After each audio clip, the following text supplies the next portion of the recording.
I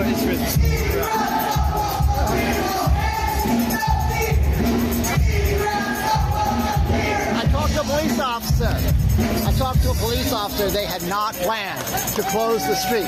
This is Pasadena, California. We are walking on Colorado Boulevard, which is the main thoroughfare. And they just shut it down for us spontaneously. I just want to share one story that I believe illustrates the moment that we're going through in our country. About 4 months ago, I had the opportunity to go to pick up a worker who had been detained by ICE. He was detained at the Home Depot in San Bernardino. And when they were bringing him to downtown Los Angeles, to the processing center, the masked men had removed their masks, and he was able to see who they were. And there were 3 officers, and among them, there was 1 Latino officer. And the worker turned to him and said, "Aren't you ashamed about what you were doing?" And the man responded, "Don't you have a job too?" And the worker replied, "I do, but I build, I construct, I don't destroy families, I don't split families, I don't take fathers away, I don't take mothers and children away. I'm a construction worker, I'm a day laborer," he said. And then he continued, looked at the man straight in his eyes and said, "Maybe you are not going to see the consequences of what you are doing, but your children will." And the man lowered his head and said, "You're not the first one who's told me that." Yes. And to me, when he was telling me that story, he said to me that was a moment of truth. That was my moment of power. And I told him the truth while he was taking me to the processing center. The way I interpret that story is that this battle that our country is going through is humanization versus dehumanization. And the worker told that agent, "You believe that you are dehumanizing me, but it's the other way around. You are dehumanizing yourself."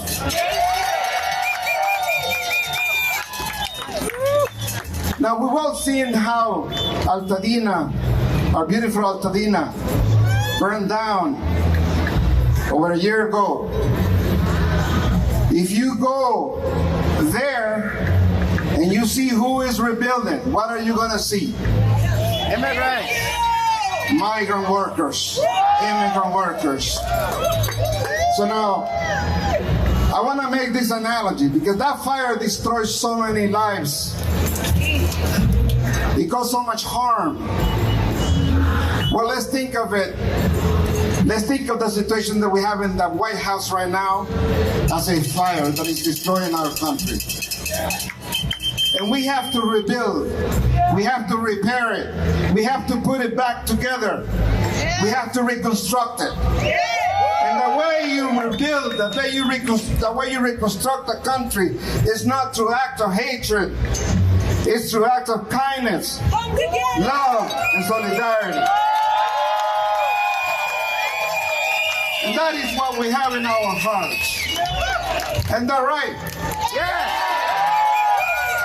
So whenever you go, let's overwhelm this country with acts of kindness and love and solidarity. Because that's the only way. That's the only way we rebuild. And yes, when we rebuild, we have to come and clean up. Yes. We're going to clean up the hatred, the divisiveness. We're going to sweep all of that hatred that's been promoted all over this country. That's what's going to take. So we sweep it away. Let's make sure that as we rebuild, we don't become the oppressors. That we see the humanity of those, that we don't seek retribution. That's the way we build a country. That's what immigrants are showing every single day when they travel from Los Angeles to Pasadena. Because I've seen workers that come from East LA, from Long Beach, from Westlake to rebuild. And that journey of coming to the workplace is a journey of anguish, because they don't know if they're gonna come back to their families. My friends, that is fascism. When you see people going through that kind of fear, that is fascism. I am Salvadoran American, and I have seen what civil war looks like. The other day I was at Guitar Center with my Eyes Out of the Lake t-shirt, and this angry man came to me and said, I want to see you wearing that t-shirt when the civil war starts. That's how these people are thinking. Well, let me tell you what a civil war looks like. It's parents against their kids. It's communities against communities. It's brothers against their sisters. That's what civil war is. It's violent. It's not a romantic idea. So the way we fight is the same way that we walk, that we march today, with so much happiness in our heart. Can we do that? Can we commit to keeping this struggle peaceful, but defiant too? Let's not accept injustice.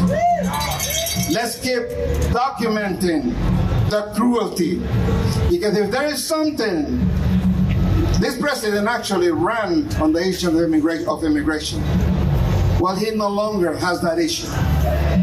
And the reason why he doesn't have that issue anymore is because ordinary Americans have recorded and showed the country that cruelty. And most Americans don't want to see that in our communities, in our streets. So let's keep doing that peacefully. And let's get to know your neighbors. Let's get to know the workers that come to your places. Know their names, pay them well. How about that? Can we do it? That's how we build the country, brothers and sisters. Let's see each other.